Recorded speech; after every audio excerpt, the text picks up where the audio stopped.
chers frères et sœurs, amis du parvis du Seigneur, paix et bien dans le nom de notre Seigneur Jésus-Christ.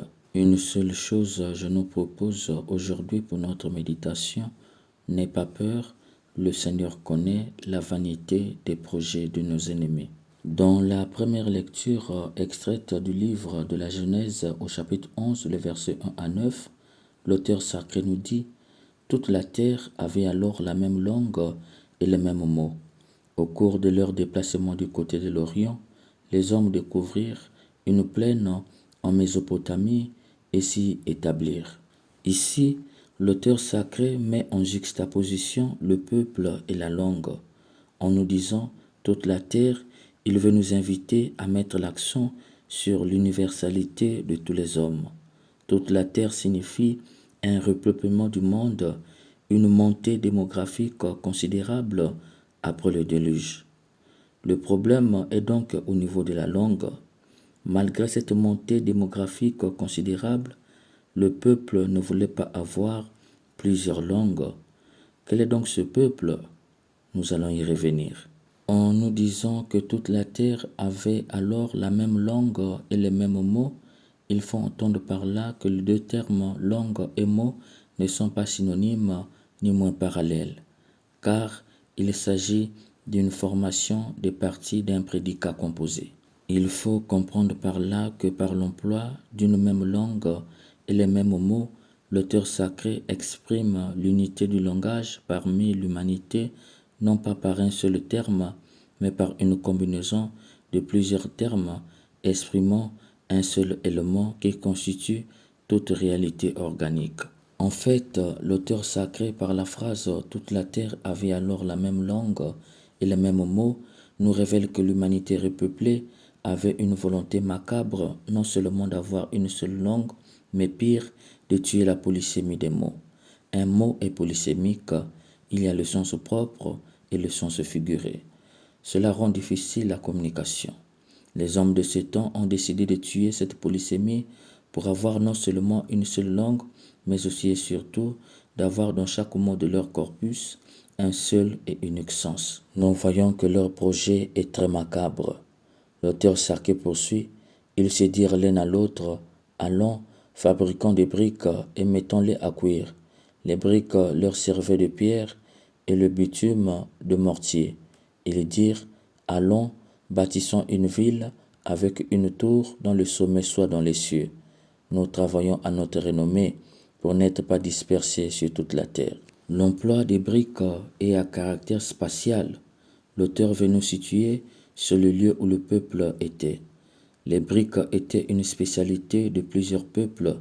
Babylone, Hite sur l'Euphrate, l'Égypte, la péninsule des Sinatiques, etc. Les briques fondent l'unité de plusieurs peuples. L'auteur sacré insiste sur la montée démographique du peuple après le déluge. Il ne s'agit donc pas d'un peuple situé sur un seul espace ou un seul endroit, mais un peuple déjà dispersé sur la surface du monde. En disant « bâtissons-nous une ville avec une tour dont le sommet soit dans les cieux », il révèle ce qui est dans leur cœur. Une ville est une enceinte fortifiée, un donjon de défense contre l'ennemi. Or, ils sont déjà disséminés dans le monde. Cependant, ils veulent faire du monde une seule ville. La question qu'on pouvait leur poser est la suivante. Si vous êtes le seul peuple uni sur la terre après le déluge, pourquoi avez-vous peur au point de construire un donjon de défense? Mes chers frères et sœurs, nous voyons clairement qu'il y a anguille sous roche. En disant une tour dont le sommet soit dans les cieux, il faut entendre par là un lieu de ralliement, ce qui dénote l'orgueil. Leur unité n'est plus en Dieu, mais en une tour. En d'autres termes, leur unité est placée dans un monument comme symbole. En disant « faisons-nous un nom », l'auteur sacré du livre de la Genèse nous donne enfin un indice sur l'identité fondamentale de ce peuple. Il ne s'agit pas de tout le peuple de la terre, mais d'une minorité qui parle au nom de tout le monde et veut mettre en pratique un projet malsain, celui d'un empire où le pouvoir est partagé entre eux et le reste, sinon la majorité, se doit de leur donner la gloire. C'est donc un petit peuple avec un projet despotique qui impliquerait le retour à l'esclavage pour la majorité, une volonté d'auto-agrandissement d'une minorité qui détient le pouvoir. C'est d'ailleurs la raison pour laquelle ils disent, de peur que nous soyons dispersés sur toute la surface de la terre. Ils font entendre par là qu'ils révèlent l'instinct barbare de leur nature commune, établir un lien social fort par le biais d'un langage commun, par la parenté, le désir de salut personnel, d'être indépendant dans le lieu chic sans venir à trop travailler. Bref, ils révèlent leur désir d'être comme Dieu absolu, et pire, ils veulent être la cause de l'unité de tout le peuple, mais une unité à des fins égoïstes.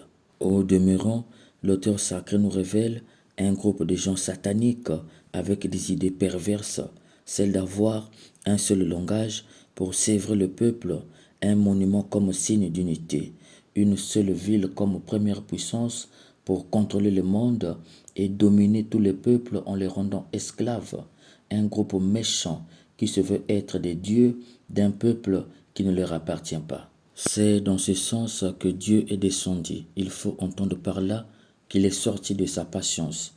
Il est venu les disperser sur toute l'étendue de la terre. La meilleure façon de détruire un groupe malsain, c'est de les disperser. D'où le lieu est dit Babel, qui signifie confusion, car Dieu les a confondus. Mes chers frères et sœurs, aujourd'hui plus que jamais, nous assistons à un retour à ce projet babélien. Tout indique que ce groupe dispersé s'est davantage réuni.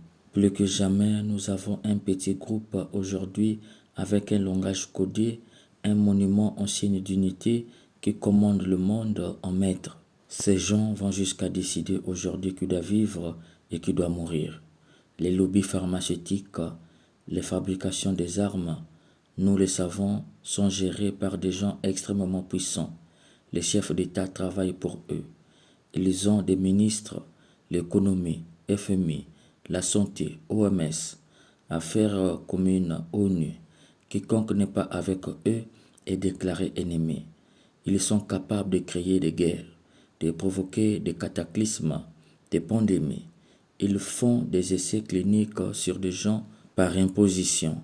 Ils veulent trois classes distinctes, celle des dieux, des serviteurs et des mourants pour la cause des ventes d'organes pour les aider, eux les dieux, à vivre longtemps. Ils veulent la destruction de l'Église, un monde sans Dieu.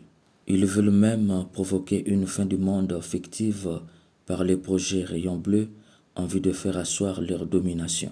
Mes chers bien-aimés, aujourd'hui Dieu nous rassure. Gardons espoir. Il arrivera un temps où Dieu descendra pour les confondre. Eh bien oui, un tel projet, Dieu finit toujours par le détruire. Notre Dieu n'est pas un Dieu qui laisse longtemps une minorité à servir la majorité pour des fins égocentriques.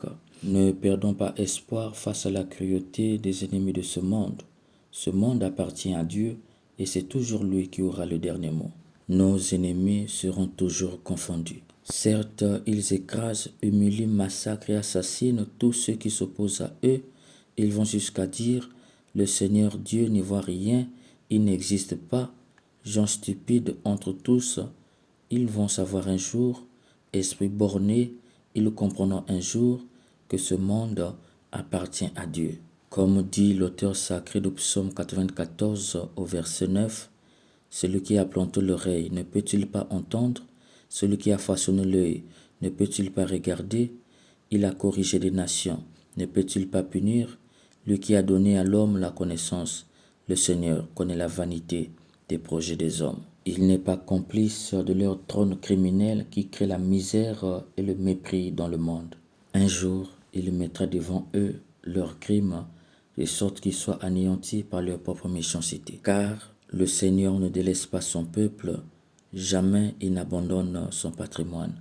De la même façon qu'il est descendu pour détruire le projet de Babel, un jour il descendra pour dire à ses impies, assez. Un jour, le Seigneur se lèvera et rendra leur dû aux orgueilleux.